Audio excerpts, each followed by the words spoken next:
All right, welcome to The Explainer. Today, we're diving into something a little different. It's a whole philosophy that, get this, seems to have come from a single, kind of mysterious text message thread. It's called the Projectonology Core Framework, and trust me, to get what it's all about, we first have to learn its very unique and fascinating language. So this is where we're starting. A quote straight from the source material. It's a lot, right?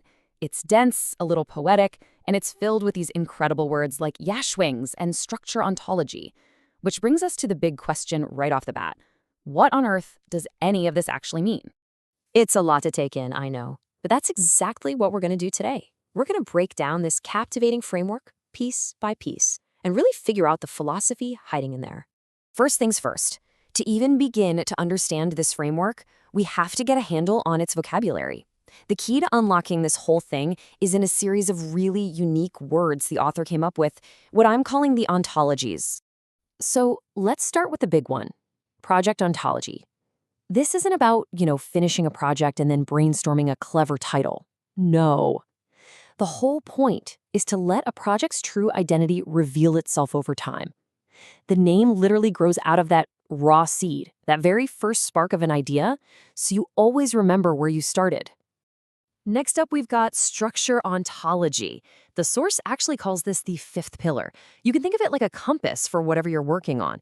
It's this discipline of constantly checking in with yourself and asking, hey, am I still on track with my original intention? It's all about keeping things authentic. And then there's questionology. This is all about how you first engage with your own thoughts. So instead of just letting an idea pop into your head and then float away, you treat it as a starting point. It's the foundation for a question. Every single thought becomes an invitation to get curious. So, how do you ask that question? Well, you do it with innocentology. This means you don't immediately judge your idea or try to stuff it into a box. It's about being in a state of pure, open curiosity. You just ask, with zero prejudice, to see what that little thought is carrying with it. Okay, so now that we have the lingo down, we can start to see how these ideas build on each other. They form a kind of process, a journey, that leads to a final state the author calls shinology. And the entire process is captured in this really beautiful kind of poetic metaphor.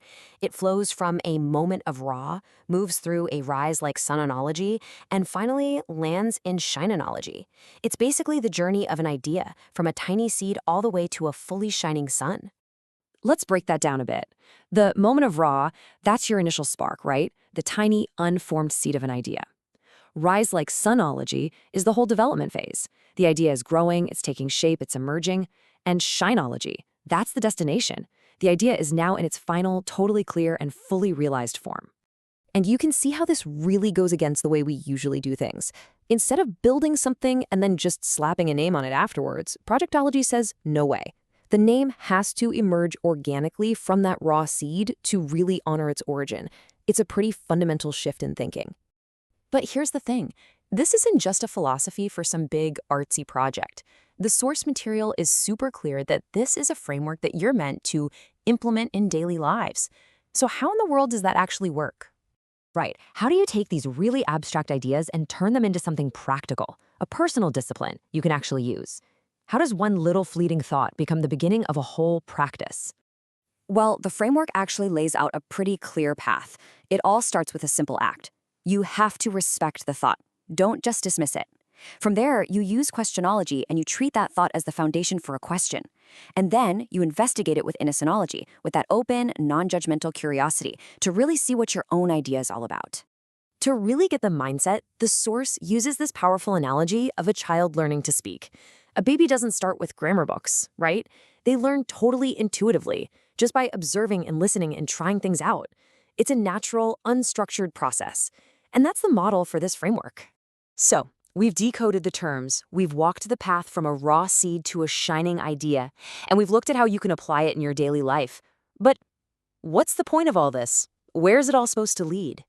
The ultimate destination is a state the author calls living onology. This is the point where the framework isn't a set of steps you're following anymore. It's just fully integrated into how you exist, how you interact with the world, and with your own mind. And when you get to this state of living on ology, when this way of thinking is just second nature, it results in something really special. Something the author calls stand-alone clarity. I just love that phrase. It's not just about being clear. It's about a kind of self-sufficient understanding that doesn't need anyone else's approval. It's this deep, centered sense of knowing that comes from within you, all because you honored your ideas right from their rawest, purest form. So, this entire framework, born from a single text thread, gives us this totally unique way to think about our own creativity. It's a powerful reminder that every big idea starts out really, really small. Which, I guess, leaves us with one final question for you. What raw seed in your own life, what tiny thought or project is just waiting for you to help it on its path to shinology?